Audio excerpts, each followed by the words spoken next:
You're listening to The White Rabbit, conversations on the art of presenting in a rather noisy world. Your hosts are Matt Krause and Alper Rozanes.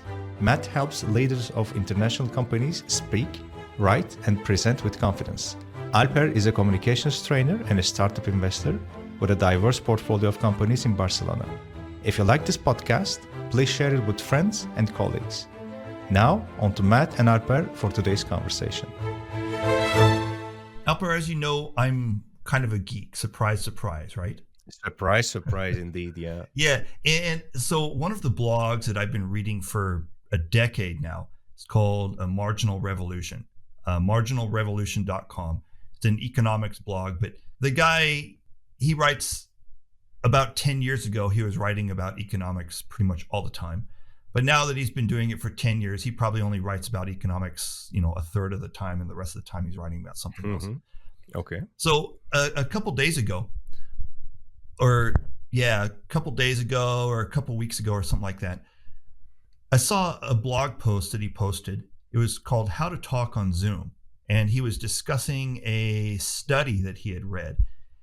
And I'm going to read the results of the study, but don't worry, I don't want to make this too boring. So I'm not going to read, the whole study. I'm just going to read the first paragraph of results. Just remember, not every single person out there is as geek as us. So yeah, good point. Let's keep them in mind as well. Okay, so I'll just stick to the first paragraph.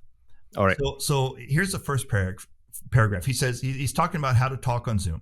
And he says, in a study last year, people who were face-to-face responded to yes/no questions in 297 milliseconds on average, while those on Zoom chats took 976 milliseconds. So in other words, about 3 times as long. Wow. Yeah. And then he mentions conversational turns, handing the mic back and forth between speakers, as it were, exhibited similar delays. The researchers hypothesized that something about the scant 30 to 70 millisecond delay in Zoom audio disrupts whatever neural mechanisms we meatbags. By the way, I love that his use of that word meatbags. Meatbags. Okay. Yeah. So this delay in Zoom audio disrupts whatever neural mechanisms we meatbags use to get in sync with one another. That magic that creates true dialogue. So that was the summary of the results. And I like that. Yeah. I thought about that a little bit. And I thought, okay, Zoom has become extremely popular over Zoom and other video conferencing platforms. A lot of the time it's Zoom, sometimes I think it's, Microsoft Teams or something like that. And there are some people out there who use like Google Meet or something like that. So over the past couple years, video conferencing platforms have become very popular. I think people use Zoom a lot. Some people use Microsoft Teams. I see some people they're using Google Meet, I think. And I'm sure that there are a few stragglers out there who are using other things. So anyway, video conferencing in general has become extremely popular over the past couple of years. And so let's give people today a couple of tips on overcoming this latency problem. And one of my favorites for overcoming the latency problem, and I guess it's not really a suggestion for overcoming the latency problem, it's just a suggestion for what to do with it. And that is to stand up while you're speaking. And I've run into this suggestion a number of times before, but most recently it came up because of one of the public speaking groups that I'm involved with. Somebody suggested that when people are giving their pitches that they stand up to give them, and not as in stand up so that people can see your full standing body, but just stand up so it's still face and upper torso, but you're standing while you're speaking. And it totally makes a difference. It makes a difference in your breathing technique. It makes a difference in how lively your face looks. It makes a difference in your ability to use your hands while you're speaking, stuff like that. So that's one tip that I would have, is stand up while you're speaking. And what about you? What advice would you give to people? You were, I think before the podcast, you mentioned something like putting yourself in the slides. Yeah. And I was wondering, what does Alper mean by that? Well, I was thinking about the term that you used to prevent the latency, and I understand that you weren't talking about the technical details of like reducing that time, but you were actually talking about connecting better with the audience, right? In online meeting. Yeah.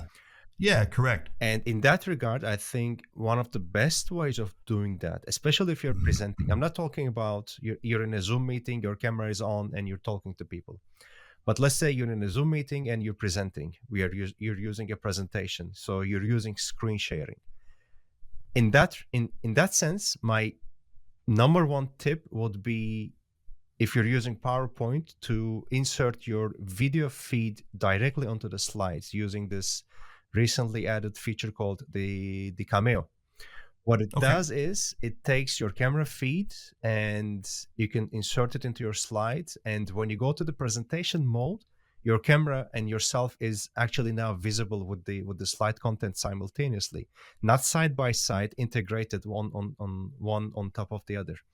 What this Okay. does is prevents you becoming this stamp-sized, minuscule person on the side of the screen when most of the real estate, screen estate, is given to the slide itself.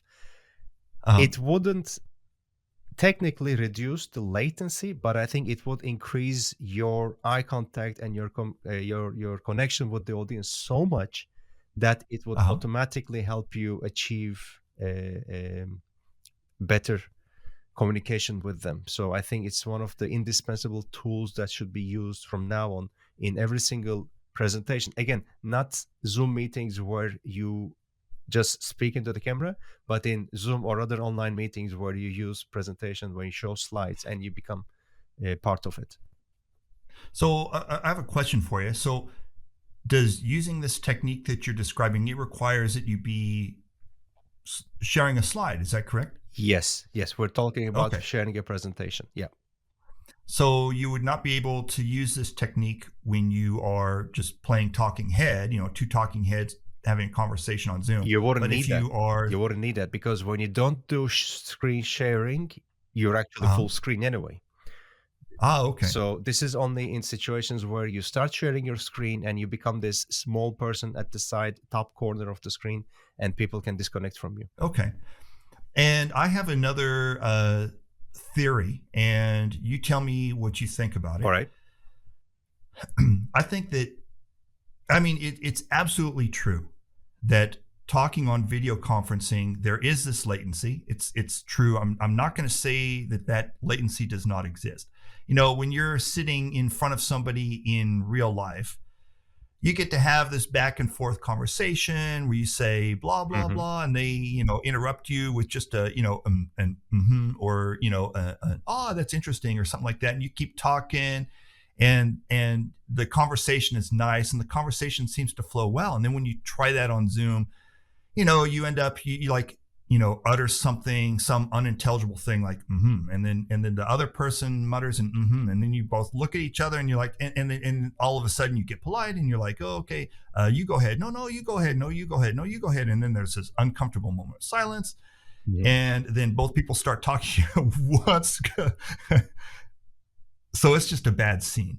And one thing that so Zoom creates that situation, and it's virtually impossible to get over that situation, to get past that situation, or to correct for that situation. But one thing that Zoom is really good at is, if you stop playing this try to overcome latency game, you're kind of forced into this position of just listening to stuff, and you have to listen to somebody's whole.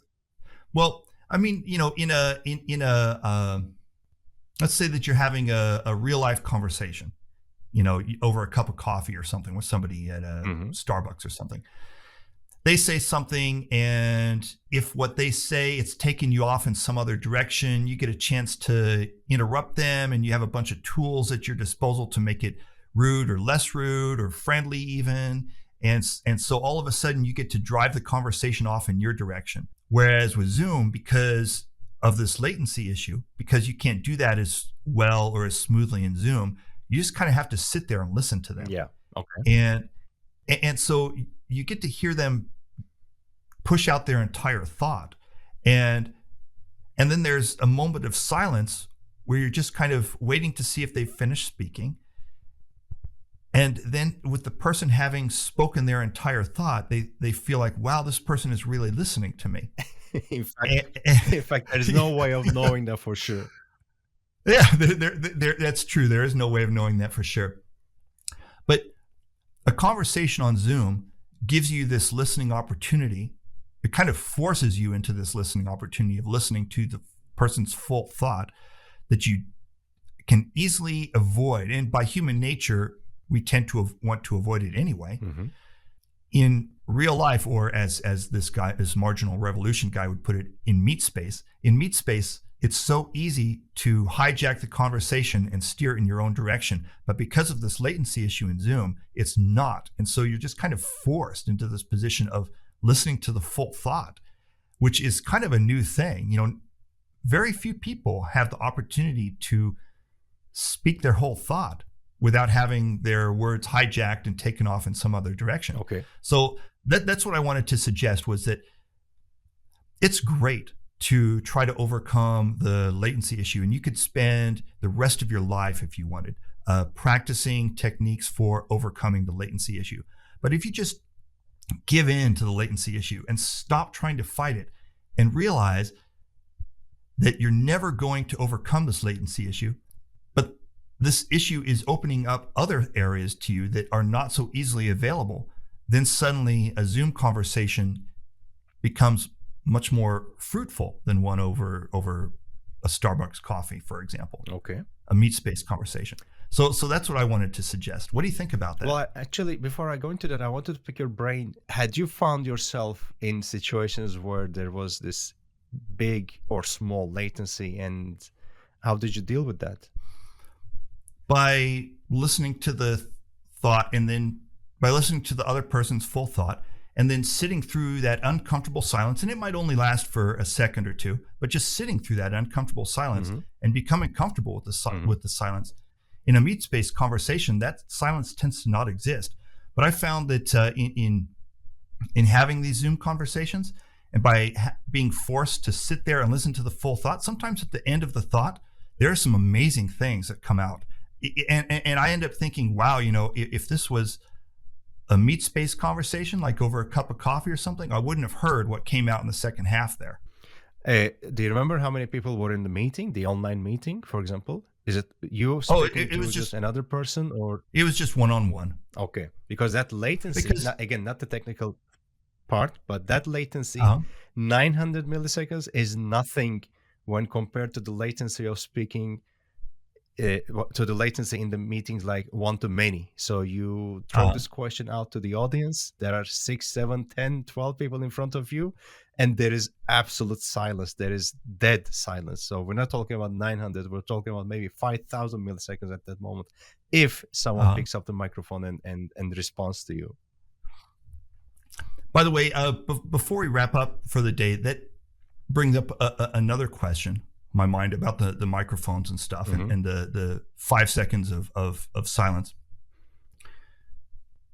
That would be kind of uncomfortable, because if there's a microphone being passed around, you as a speaker, you get to have an excuse. The excuse for these 5 seconds of silence is that somebody is walking the microphone over to this person on the other side of the room. So you have an excuse for the silence. Yeah. But if there isn't a microphone, you still have the 5 seconds of silence, but it's kind of uncomfortable, isn't it? It is. What do you do with that time? It is actually.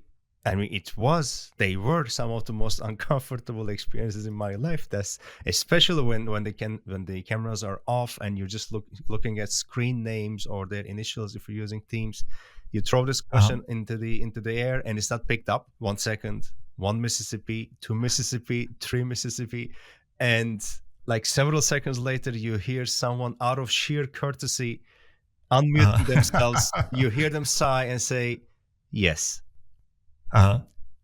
That's it. That's it. What I do now is I try to completely prevent those situations. So I don't throw open-ended questions into the air, especially if I'm speaking one to many. I try not to do that, because I think It's normal that other people are waiting on other people to respond. And if everybody is waiting for everyone else, we'll just keep staring into each other. Or worse, keep staring into their screen names. I've experienced that a couple times, by the way, and I hate that too. Yeah. You know, the 5 uncomfortable seconds of silence, and then finally somebody unmutes themselves, and all they say is yes.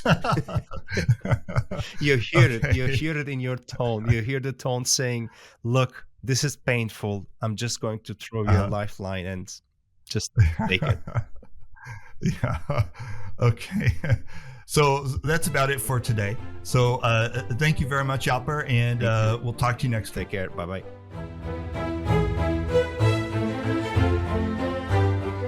Thank you for listening to The White Rabbit with Matt Krause and Alper Rozanes. You can subscribe to the podcast on Spotify, iTunes, or through your favorite feed.